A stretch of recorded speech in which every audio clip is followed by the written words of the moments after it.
Daniel, I don't know if you've heard this narrative, but I Ohio State's a lock to score 40 plus on UGA. Well, they get off the bus, they score 40 points, Clint.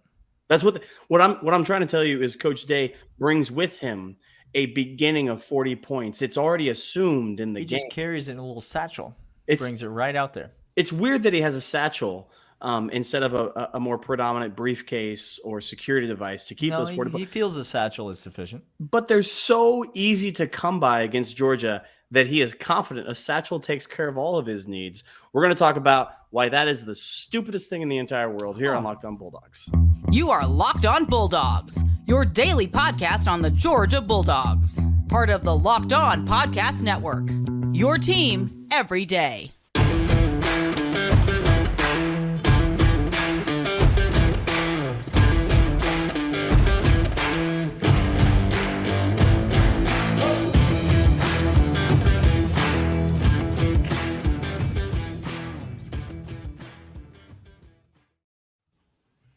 Hello and welcome to the Locked On Bulldogs podcast. So excited that you are here with us on this Tuesday. Listen, today's episode brought to you by Omaha Steaks. We love them. They are the place to go. More on them in a bit. But we're here talking about Georgia football. We're getting excited about a meaningful football game, which is still to come for our team. Not everyone can say that. Stay tuned tomorrow for part one of Bowl Locks, when we are going to break down some absolutely disgusting bowl games that are coming up. Here's a hint. I'm watching them all. I'm watching every single one of them. I'm probably going to wager on all of them. So we're going to be talking about that as we move forward. But Georgia's getting ready to play a meaningful game on New Year's Eve, Clint. They're going up against the Ohio State Buckeyes, the best team in the history of college football to ever not win their division. And it's exciting because it's really stop me if you've heard this narrative before, it's really a thunder and lightning type game. I hate you. Daniel's trying to trigger me. It's really a contrast of styles. This is my favorite narrative about this game. Really a contrast of styles in this game. You've got said no one who's actually watched these two teams play. You got the defensive juggernaut, Georgia, who just wants to get you in a phone booth. And how many times are we going to hear the word phone booth used in analysis of this game? They just want to get you in a phone booth and muck it up and play really smash mouth football. And then you got Ohio State, the high-flying Buckeyes. I'm channeling my inner Gus Johnson here. I was just going to say, this is big noon-tastic, noon. Buckeyes! And he's gone for 2 yards. It's the dumbest narrative I've heard in quite some time. Yeah. Clint. Ohio State fans buying into it, believing that they are going to score 40 points easily on the University of Georgia. And it's so hard to explain football to someone who clearly doesn't know anything about football, but let me try. Who has a name of their university, the street named after Urban Meyer at the university? It's hard to explain anything to them. Integrity Boulevard, I believe is what's called. Kick your player while he's laying on the ground Avenue, I believe is the name of it. Is it only cars on that street, or are they allowed any watercraft on the street? Yachts can we confirm or deny? I can neither confirm nor deny that Urban Meyer is currently on a yacht entertaining all ill of people. Oh, I can't. Man. Listen, man or beast. We can't look, the back door of the yacht is just a little open. The door of the yacht's just a little cracked, and we don't know what or whom or which is walking in there. That's all we're saying is we can't confirm or deny it. People love the banter, Dan. They do love the banter. Let me explain to you how offensive production works. Please do. Okay. Apart from obviously defensive scores and special teams scores, right? Okay. When you have the ball in football, you're able to score a maximum of 1 time per possession.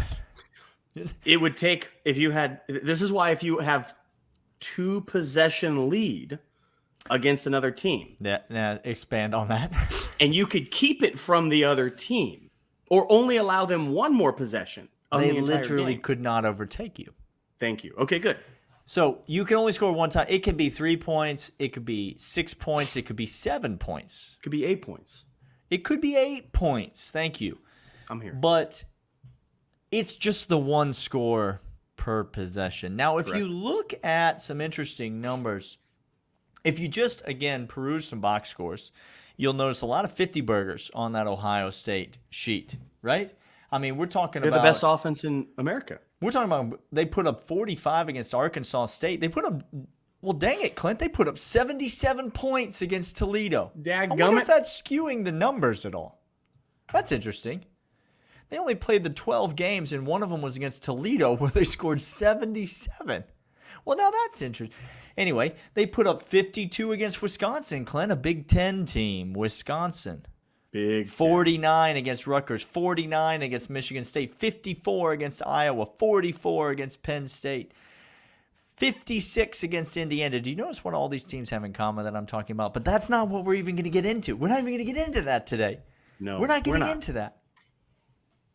What I'm trying to tell you is that if you just peruse the box score, it looks like, yes, Ohio State scores a ton of points.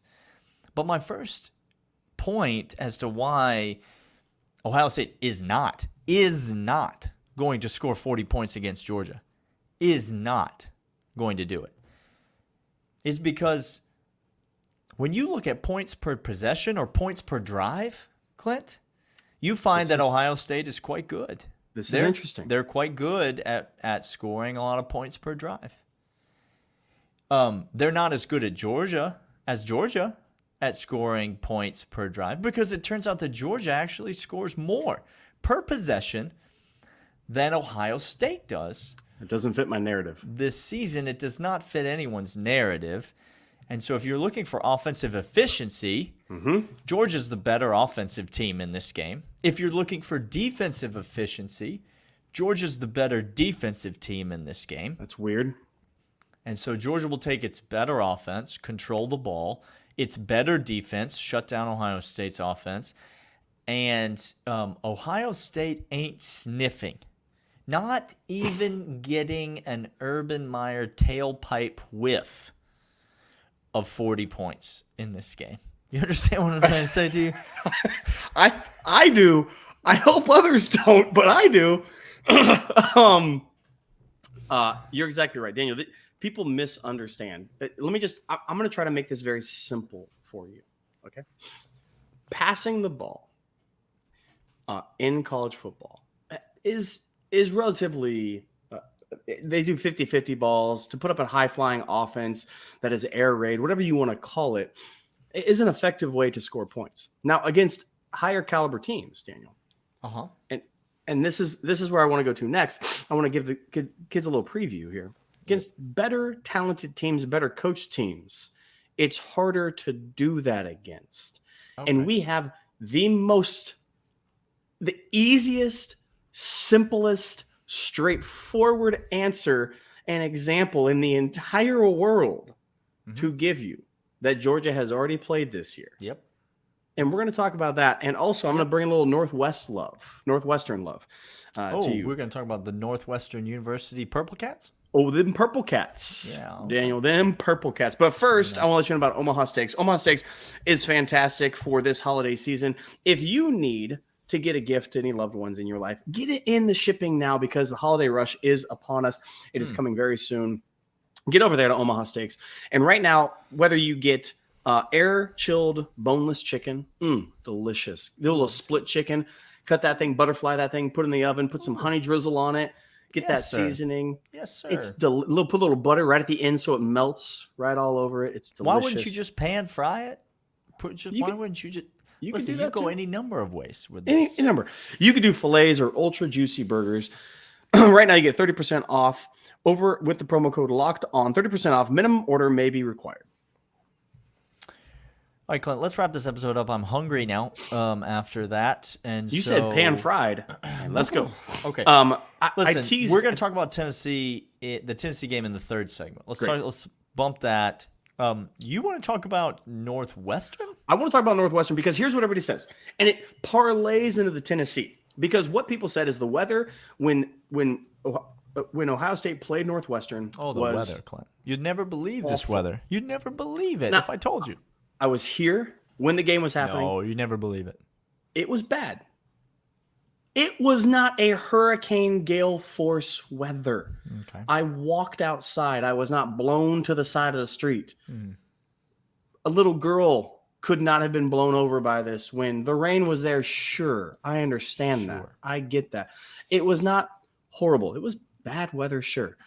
But this parlay, because again, Ohio State, well, if we had our full offensive weaponry, if we had our full arsenal, if we could do it, if the wind wasn't so obscene, if the wetness wasn't there, yeah, we would have beat them. Well, here's the problem with that logic.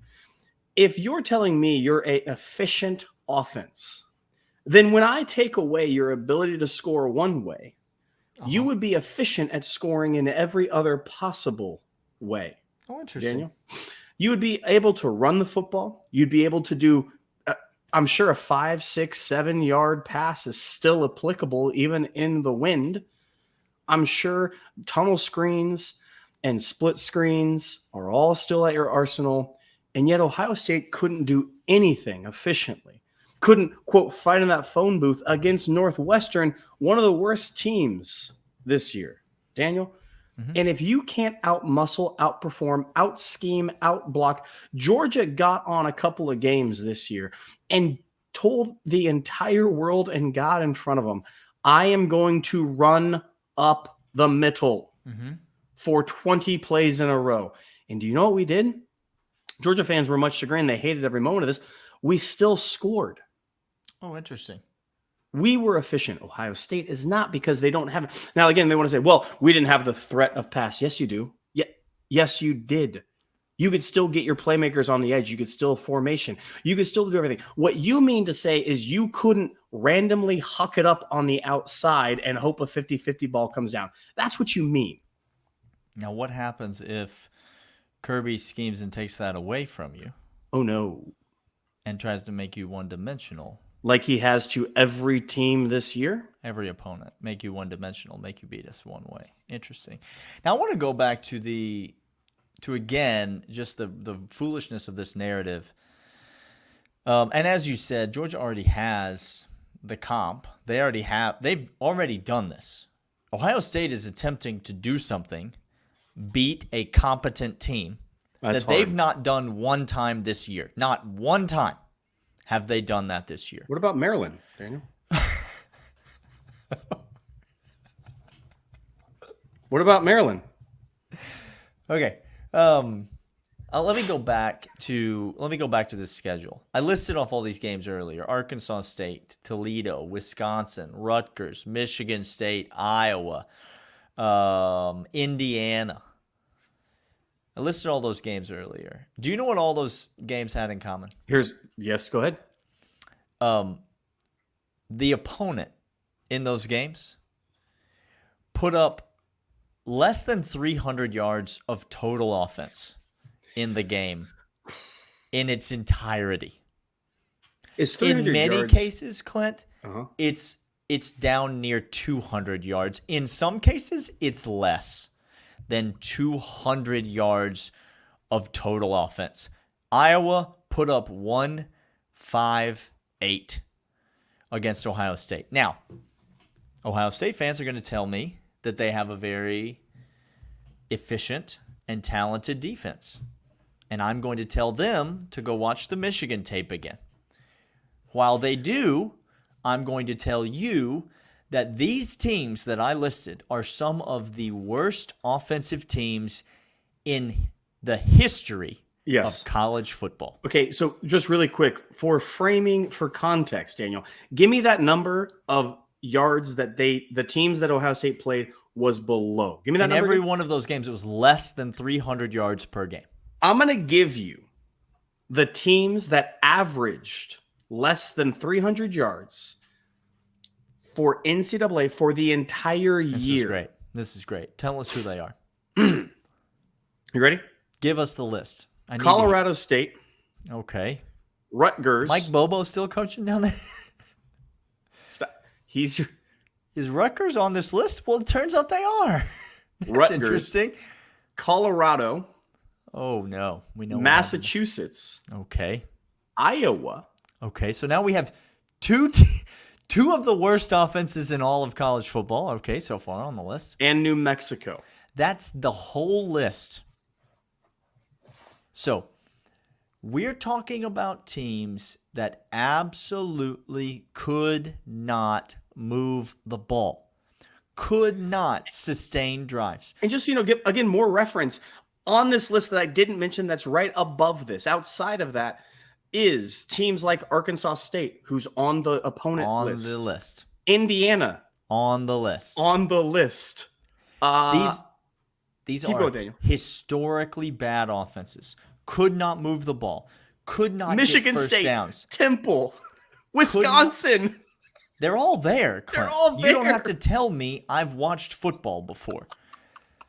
The worst offenses in all of college football could not move the ball, could not sustain drives, could not score points, could not limit Ohio State's possessions. How many times can you score per offensive possession, Clint? It's just that one time. It's the one time.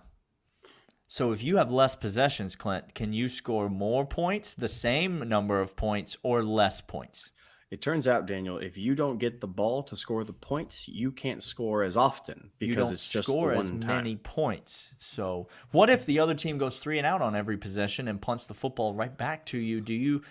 Does that give you more chances to score points, the same number of chances, or less chances to score points? And this is the narrative that I've talked about, how ridiculous historic this Georgia season has been. Because, Daniel, we gave the ball turnover-wise to teams. Yes, lost the turnover margin. We lost and we gave chances to teams. Yep. In very, very bad field position as well. And But when you have the most efficient offense in all of college football, Clint, you're able to make up for some of that. So Listen, let me tell you what's not worked out great for Ohio State. Is when teams come out and move the ball and score against them. Now, all of a sudden, you've got a real situation going. Because you got to go back and forth, Daniel. Now, all of a sudden, it's not just like, oh, this team can't move the ball, and now we just get possession after possession. But all of a sudden, the game shortens a little bit. Each possession becomes a little bit more meaningful. Each possession has a little bit more pressure on it, and C.J. Stroud reveals himself to be the fraud that he has always been. Georgia is not worried about getting boat raced by Ohio State because Georgia is going to keep the ball and score when they have the ball. That's the difference between all these. And if you don't think that is going to have an impact on Georgia's ability to limit Ohio State scoring, then you probably didn't watch the Tennessee game earlier this year. And so that's what we would love to talk to you about in the third segment. But first, I want to let you know about Built Bar. Built Bar is the most incredible protein bar on the planet. Daniel and I have tried them.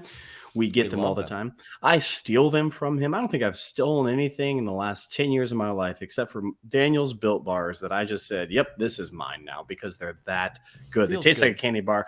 They are high in protein. They are low in sugar, high in fiber. They are delicious. They have all them flavors. They taste like a candy bar. We're not joking. Get over there right now. 15% off your entire order with Locked On 15. That's BuiltBar.com. Promo code Locked On 15 for 15% off your entire order right now. Daniel, it's hard to try to convince people of this narrative. You were just doing logic, like the most basic of logic. Just tell me who the worst offenses in all of college football are. And I just did. You just did. And look at that. That's all of the opponents that Ohio State. That's who Ohio State played. Now, I didn't notice, did you say Vanderbilt on that list as you were reading those? They were higher than I believe 5 of the opponents. Vanderbilt. Now, that's interesting because Georgia played. Now, I didn't hear you say Kent State on that list. I didn't notice that. Did you say Kent State's actually a pretty good offense, State? I'm not gonna interesting. It's interesting because another school I didn't hear you name, Clint, was Tennessee. That's because they're the number 1 team in yards. Well, see, Ohio State's ranked second in almost every single offensive metric that there is. second. Who's almost good, just like they are ranked second in the Big Ten East standings. So it actually is a lot of synchronicity here. So Ohio State, the second best team in the Peach Bowl, the second best team in the Big Ten East, and the second best offense in all of college football this year, they were behind Tennessee in every single statistical category. And the irony is that Tennessee's already had to play us, and Ohio State hasn't had to play us yet.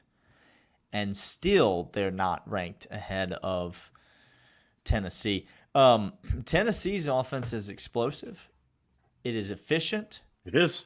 It is, we've already said, we said on yesterday's podcast, Josh Heupel does not care about running up the score on you. He will call timeouts against Missouri to try to score more points so that he can build a resume and then go and, defecate on the bed against South Carolina the following week. So glorious. Tennessee's offense better than Ohio State's in every way. And then what had happened is that they got stopped on a couple of possessions. Georgia didn't get stopped on any possessions. And by the time they blinked, it was halftime, and they had not scored any touchdowns yet. They scored interesting. 13 points in the game against the University of Georgia, nearly half of what Kent State was able to put up, because you'll learn, Ohio State fans, stop using the Kent State game as a metric for how Georgia's going to play against you. It's not the same thing. Quick question, Daniel. And again, our foil hats, our tinfoil hats, were made convincingly confirmed in the SEC championship game. A lot of things coming out. Todd Monken was fighting with one hand behind his back. The bag keeps going. You understand? When he reaches deep in the bag, you need an elevator to get to the bottom of that bag. Clint, he got stuff in there. Kirby Smart brought out some blitzes in the SEC championship game and against Tennessee you ain't seen before. No, and against Tennessee, he ran it 4 times in a row. Listen, Ohio State, it's cute that you have an offense that you think is good. It is.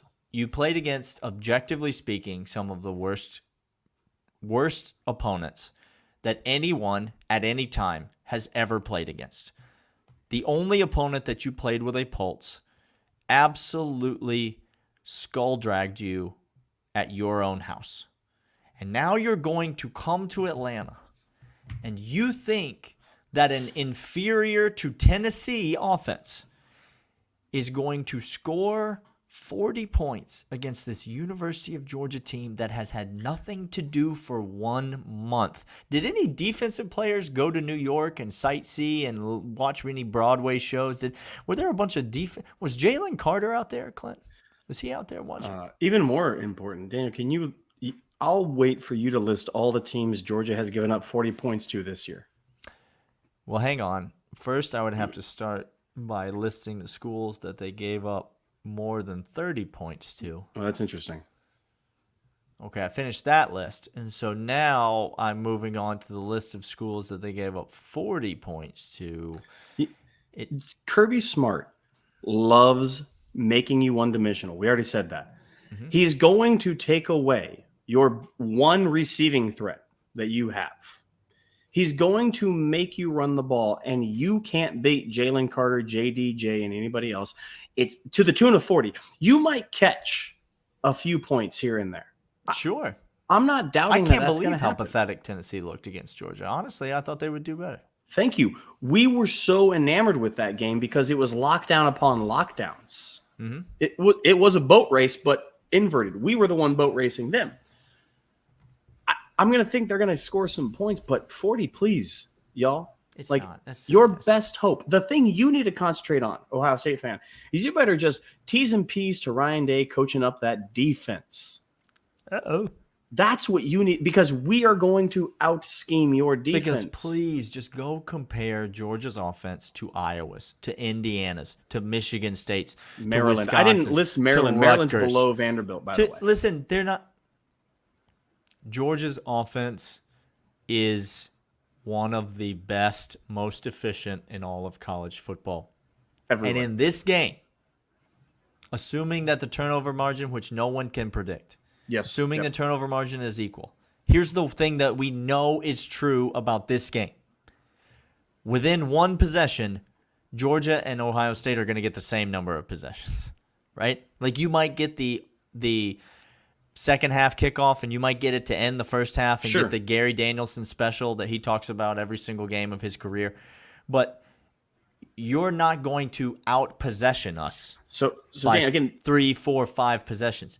And this is the logic that I'm trying to understand to you. So if you get the same amount of times to do something as somebody else, and they have a better percentage of succeeding than you do, and they have a much better percentage of stopping their opponent from succeeding than you do. Okay. Statistically speaking, you have to introduce new data, new variables that aren't there presently to beat that. Well, the new variables were told by their doctor that it's best if they sit out and quit on the team and focus on the NFL. The doctor didn't That's tell what him the that. new variables were told by their doctor, Clint. Yeah, so how dare you argue with a doctor? Again, a doctor at Ohio State is currently on a yacht somewhere. And he's, you know what, Daniel? He's checking some things. Honorary doctorate. Listen, He's checking there some are a lot of things. similarities between that yacht and a doctor's office, and we can just leave it right there. Third segment listeners, so happy to have you on board. Hey, tell a friend about the podcast. Yes. Subscribe to the audio. Leave us a 5-star rating and review if you've never done that on an audio platform, or if you listen to this on Apple Podcasts, go on Spotify, leave us a 5-star rating, Please or do. vice versa. That would help us out a tremendous amount. Thank you so much for listening to the end. We are the Locked On Bulldogs podcast, and we'll be back tomorrow with more on this University of Georgia football team. We'll see you then. See ya.